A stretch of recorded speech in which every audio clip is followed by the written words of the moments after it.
If you had grown up in Texas as I did, then you would be very familiar with the kind of preacher or very religious person who is happy all the time. It's always, praise God, brother.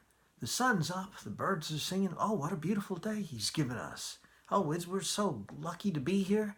And some of the people are completely honest and sincere, and they just make me feel like garbage because I was never able to be that kind of person. I was so envious because I would want to be more like that, but I just don't have it in me. I guess I'm more depressive, um, but it seems kind of, at least for me, it seems like that would be kind of fake. I feel that not that the world is not a beautiful, wonderful place, but uh, I find it kind of hard to be happy all the time. And I thought I would make this video and dedicate it to optimism. If you're a Christian, are you required to be optimistic? I think the answer is yes, but I think we should define optimism in a way that is not necessarily just gushy, bubbling over enthusiasm and exuberance. I think that's more of a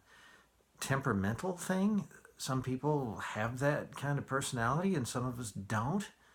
Um, Personally, I'm much more inclined, I have found, and I'm not necessarily happy about it, that I sympathize with the sort of medieval monk kind of view. In fact, I have before me the beginning of Act 3 of Shakespeare's Measure for Measure, where Duke Vincentio, disguised as Friar Lodovick, is in a prison, and the friar is uh, advising a young man who's supposed to be executed the next morning, and trying to reconcile this young man to face death with equanimity. And the friar says, "Be absolute for death. Either death or life shall thereby be the sweeter. Reason thus with life. If I do lose thee, I do lose a thing that none but fools would keep. A breath thou art, servile to all the skyey influences that dost this habitation where thou keepst hourly afflict." In other words, you always, when you're alive, you just uh, subject to mood swings, and you can't even control your temperament. I was just talking about that. Merely thou art death's fool, for him thou labor'st by thy flight to shun, and yet run'st toward him still. You'd try to avoid death, but even in the very act of avoiding death, you run right into it. Thou art not noble, for all the accommodations that thou bear'st are nursed by baseness. Thou art by no means valiant, for thou dost fear the soft and tender fork of a poor worm. Even a snake bite brings us death, or terrorizes us with the thought. Thy best of rest is sleep, and that thou oft provokest, yet grossly fear'st thy death, which is no more. Death is a mere sleep. Thou art not thyself, for thou exists on many a thousand grains that issue out of dust. Happy thou art not, for what thou hast not still thou strivest to get, and what thou hast forgetst. So we are always groping for something else, always chasing after a new horizon. I'm not going to, it's a wonderful speech in the sense that it captures the sense. You have this, for instance, in Boethius's Consolations of Philosophy. It's a very medieval sense that life is a vale of tears. And in fact, even in the Beatitudes, Jesus describes the sufferer, the griever, the poor in heart. Most of the people in the Beatitudes are people who are having a miserable time of it. And at the end of the Beatitudes, Jesus says, if you follow my way, you will be persecuted. So that it doesn't seem like any of this is suggesting that we have to be just bubbling over with enthusiasm all the time. Our true hope as Christians is of another reality that has eternal closeness to God, and in that sense a true and utter happiness. And what we have down here is just transitory, and it's illusion. And that, as I say, for me, with my personality, I find that kind of attractive. I find that it makes sense. I also find that people who, and I don't mean to say this of all people who are enthusiastic, or even most of them, but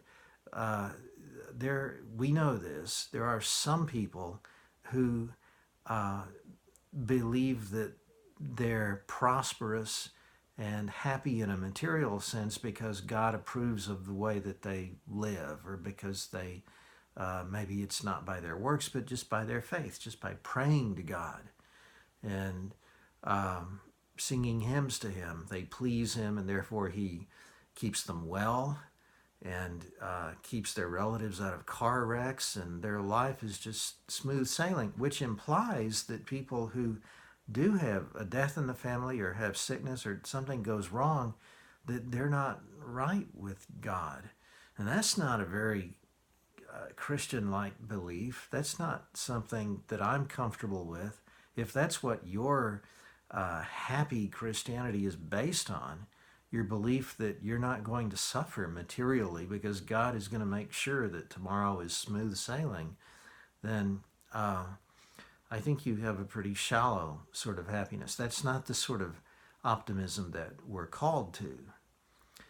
On the other hand, I don't think either, and here I'm really challenging myself, because I confess that I kind of battle with depression and even despair sometimes. And I don't think we should believe that the only source of optimism is knowing that after this life we will have union, or much closer approach to God, and that this will go on eternally. And our death day is just kind of, finally, I can climb out of this dark space where I've been confined for 50, 80 years. At last, I'm free. That's almost kind of cultic, That's like drinking Kool-Aid to escape from the world. And that's not good either. We want to go about our business in this world, which is important business. We're called upon to be good people. I've said this in previous videos, and I've said it, I hope urgently. We should stand up for the innocent and the defenseless. We shouldn't just go to the sidelines and just shake our heads when bad things are happening and say, "Oh, you poor thing, well, God will, it's okay, let's forgive him, and tomorrow will be a better day." No, we have to mix it up and actively try to make things stand up for goodness. But this is the thing. I think that calls for a kind of optimism that the world doesn't really justify. How do you stand up for goodness when you see so often that the good fight in worldly terms, in material terms, doesn't have a good result? It's the only option to hope in the afterlife. And in a way, yes. I think that's kind of the answer. I want, in the brief time I have left, to just try to bring those two together. I think it's incumbent upon us to believe that bliss in the afterlife is somehow connected to trying to make this world more like that world. And everything is in the try. And you can't make that try, can you, with any kind of vigor and determination, if you're despondent, if you just have this attitude.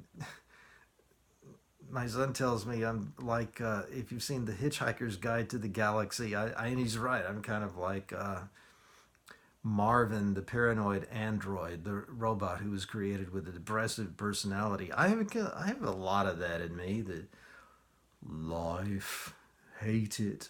I've been there, and when you're in that kind of mood, you can't go out and energetically do the kind of things that you should be doing. So there has to be a kind of optimism in your activity in this world, which, however, does not depend upon the success of your efforts in this world. Because this world is a vale of tears, and a lot of things that you try to do, um, all peace and honor and everything to you happy people, that you say your prayers and everything turns out well for you, but usually for most of us it doesn't always turn out well. In fact, it often turns out very poorly. So we have to get our enthusiasm from a higher source. um, think of an athlete. I've heard baseball players say this, especially, that they may be getting $10 million a year to go out and play the game. But you know what? If they were getting paid 10,000 as their counterparts were 60, 80 years earlier, they would be playing just as hard. I think these guys, if they were uh, in the off season visiting relatives during a holiday, and the guys decided to go out and play softball on a nearby playground, they would play just as hard then too, because it's not for the money that they do it. It's for love of the game. That's that athlete parallel, that simile, of course, is one that Paul uses in some of his epistles, and I think it's very apt here. It's like being an athlete and loving the game, and always trying your hardest when you're out there, even though you're going up to bat in the ninth inning and your team is down 10 runs, but you're not going to throw away that at bat. Why not? Because you love the game, and because you're a ball player and this is what you do. Well, that's how our whole life should be. And just as that ball player, he's probably not very happy about losing that game, but he's at that moment in some significant way when he steps into the box in the ninth inning, he's happy. And we should be that way too. We're going to probably lose in this good fight that we're fighting today, but we're not going to lose because we've already won in the long run. That's the optimism that I would have you think about. That's the optimism after which I grope as well. So Christianity is all about optimism, although you do not have to have the big smiley face on all the time and be shining on everyone around you like a sun. That's not required. It's great if that's in your personality, but it's not required. It's the deeper optimism, uh, the confidence that the game is already won, and it's the love of playing it fairly and giving it your best shot. That's the happiness.